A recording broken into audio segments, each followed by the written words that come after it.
con aquella dedicación de todo el pueblo volcado hacia su selección, viene y ocurre un terremoto y se le quitaron las ganas hasta de los jugadores de participar. Lo que pasó fue que todos utilizaron a la selección para levantar el ánimo. Y eso se vio. Incluso Perú en casi todos los juegos llegó a estar con el marcador en contra y lo bonito fue que lo fue remontando. Y eso creó la leyenda de gente como Chumpitaz, como Sotil y sobre todo el nene Cubilla, Teófilo Cubilla. Después de eso, bueno, viene lo épico que son los cuartos. Allí se da algo que México quería que se diera bastante, que eliminaran a Inglaterra.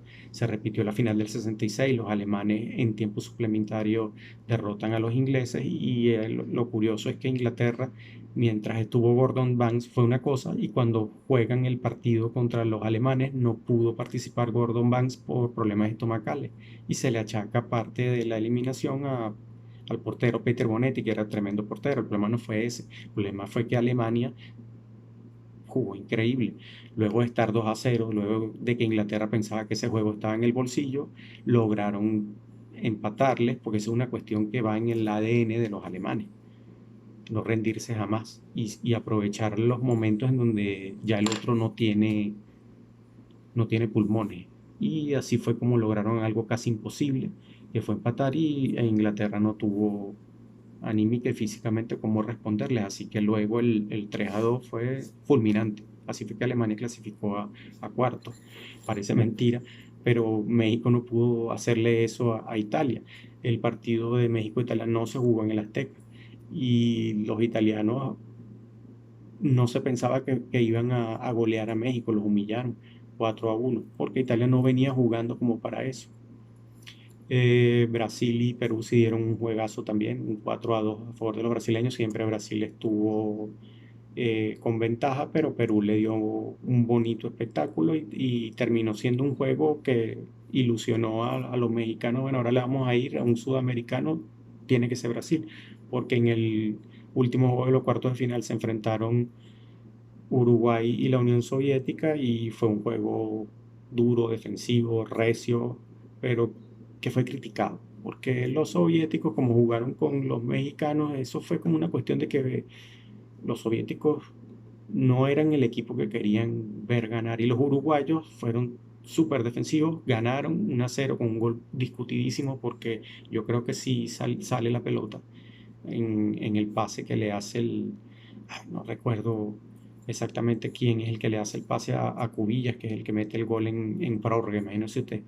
Y eh, eso habla mucho de todo lo que ha sido lo que le pasó a la Unión Soviética desde que participó en los mundiales, que casi siempre perdió en encuentros muy polémicos y siempre fue víctima de decisiones arbitrales discutidas.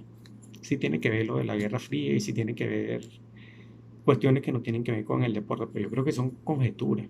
El fútbol soviético era muy interesante, sobre todo en Europa fue poderoso en las Eurocopas, pero no sé, yo creo más en el equipo alemán del 72 que le gana la Eurocopa 3-0 a los soviéticos que pensar que los soviéticos se fueron del Mundial de México por cuestiones no relacionadas con el deporte. Creo que Uruguay ganó muy bien ese juego de cuartos de final. Entonces luego se dan dos semifinales súper interesantes en donde solo los alemanes eran los únicos que no podían ganarse la Jules Rimet. Uruguay, Brasil e Italia sí podían hacerlo.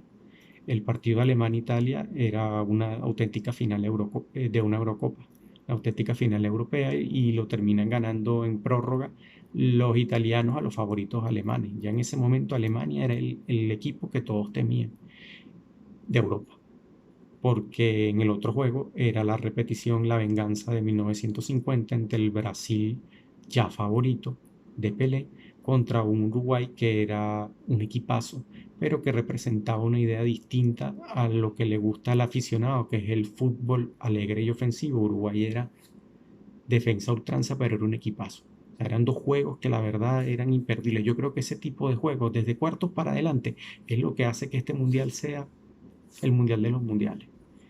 La verdad es que es difícil ver un 4-3.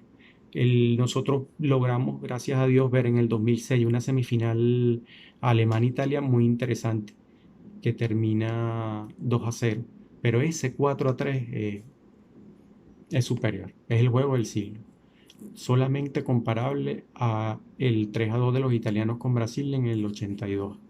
Y el juego en donde Brasil le gana a Uruguay es épico porque Uruguay casi, casi ahoga a Brasil en la presión y los desesperan, y para completar se fueron arriba 1-0 y ya parecía que Brasil se descomponía. De hecho, todos conocemos cómo pierde Brasil. Un solo gol y se acaba el juego bonito, empieza la desesperación, el drama, el vértigo, todo, y terminan perdiendo de una forma que uno dice, no se puede confiar en Brasil. Pero no, esta vez sí, sí tenían equipo, lograron, mira, el que menos uno pensaba, el que comete supuestamente el error, que es Clodoaldo, él es el que consigue entrar por el cerrojo uruguayo, porque así lo hicieron los demás. Este Brasil se caracteriza es por eso, por tener jugadores de extrema calidad, pero todos dedicados a un bien común. Le abren el paso y Clodoaldo empata. Y eso le recupera a Brasil la fuerza. Y luego de ahí, bueno, lo que viene es un vendaval, ¿ok? Que viene, termina con goles de Rivelino y de Yersinho, e incluso unas florituras de Pelé que son legendarias, que son dos jugadas. Una que lo intentó con los checos y con los ingleses, que era agarrar el balón desde el centrocampo y golpearlo con la suficientemente fuerza para que entrara aprovechando la altura. Casi se da en Guadalajara, pero no se pudo. Y la segunda es una jugada que es una cuestión que después copiaron Romario y Rivaldo, pero es simplemente que Pelé amaga irse a la izquierda. Mazurkiewicz, que era un tremendo portero, se resbala, el balón sigue por la derecha, Pelé se lo lleva a él y busca el balón, y después intenta con su pierna, que no era la fuerte de la derecha, golpear, y el balón sale y no entra. Sale rozando el balón, no tan rozando, pero es una jugada que es tan épica que después la imitan Romario con Uruguay en las eliminatorias del 93, y Rivaldo lo logra hacer, creo que fue con el Barcelona. Se juega el tercer puesto, lo ganan, este, se me va quién los gana, creo que son los alemanes, no recuerdo. Sí, lo ganan los alemanes, pero 1-0. Y se da una final atípica, parecida a la de Suecia 58. Anota primero Brasil, atípico también, porque normalmente se venía dando que el que anotaba primero mm, no era el que termina ganando. Esta vez Brasil anota primero, eso crea expectativa, Italia empata, y así se van al segundo tiempo, y ahí es donde surge la leyenda de Gerson, que era un jugador fumador, con una calva temprana, pero era el motor, el de Brasil en el centrocampo, era un número 8, era una cosa como un Dunga, un Falcao, más un Falcao que Dunga, mucho más un Falcao que Dunga. Y era como el sucesor, fue el que hizo las veces de Didi del 58 y 62. Eso es lo que realmente hizo Gerson, que era un jugador del Botafogo. Mete el segundo gol y Brasil le pasa igual que contra Uruguay, agarra un envío anímico, y después lo que viene ahí es fiesta. Que ahí está el gol de Pelé. El gol de Pelé fue el primero, el gol de Gerson, y el último, sí sé yo que es el de Carlos Alberto, que es un gol antológico que después lo repite o hace algo parecido a Cafú contra los coreanos del norte en el 2010. Pero el tercero es de Jairzinho, que Jairzinho, aparte, un uruguayo, hizo también, creo que fue Omar Miguel, que logró anotar en la Copa del 50 gol en cada uno de los juegos. Pero en el caso de Jairzinho es diferente porque lo logra en un mayor número de juegos, en 6 juegos, que era lo que se jugaban para la época de 1970.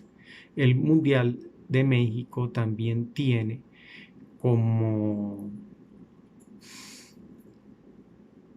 algo que le da muy buen sabor es el formato con el que se disputó. Después la FIFA cambia el formato y no fue tan emocionante. Eso es otra cosa que hace de México el mejor mundial de la historia. Fin, espero que esta vez sí llegue a ustedes. Por favor, denle like y a compartir si gustan. Gracias.